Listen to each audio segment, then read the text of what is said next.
Hey, I'm back. I want to share with you kind of an unconventional landscape here. So there's one part of our garden I really have yet to explore with you. So we're going to kind of take a look at some different ways to kind of set plants in the ground. It's a little bit looser. I guess the title of this might be just kind of like random planting. So let me flip this around. You can kind of see what I'm talking about here. Hold on a second. So here you can see my mini meadow is coming along quite nicely. We've got a goat now and a pumpkin in the patch. So it's kind of fun to have these kind of weird little spots that can kind of have some different habitat creation there. So as we kind of walk through this zone over here, I want to kind of show you some different interesting plants. One of them that I really like, it's called Hartsabuston or strawberry bush. This is American euonymus, and you can kind of take a look at those fruit right there. Very cool, nice native plant of Tennessee. I think very underused. So we'll walk this way and kind of show you some clethra, some other things. One thing you can see that's not typically used in my garden is a lot of mulch. We like to use a lot of just natural material like leaf duff and leaf litter.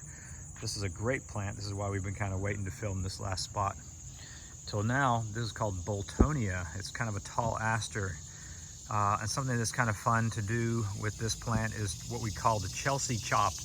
And that's when it starts to grow, you kind of chop it at different heights and let it come back, and you'll have different sizes of blooms or different heights of blooming going on. So this is a great, very tall perennial. It can go to be about, 7 or 8 feet tall if you don't do the Chelsea chop.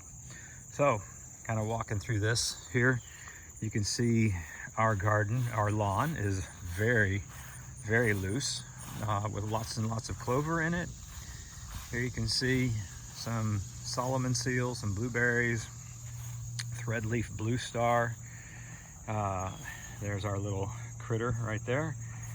And we'll finish up and kind of go this way, kind of walk through the entry as we come to our front door. So it's pretty wild, it's pretty loose. There's not, like I said, there's not a lot of order to it. It's a little bit more chaotic, which is the way I like it. Another great plant here, which is deciduous holly. Great for late fall, early winter color. So yeah, so it's just kind of fun to kind of have these random spots of planting with not a lot of structure to it. It might look weedy to some people, but for me it's just right. So that's what we've got, and we'll see you next time.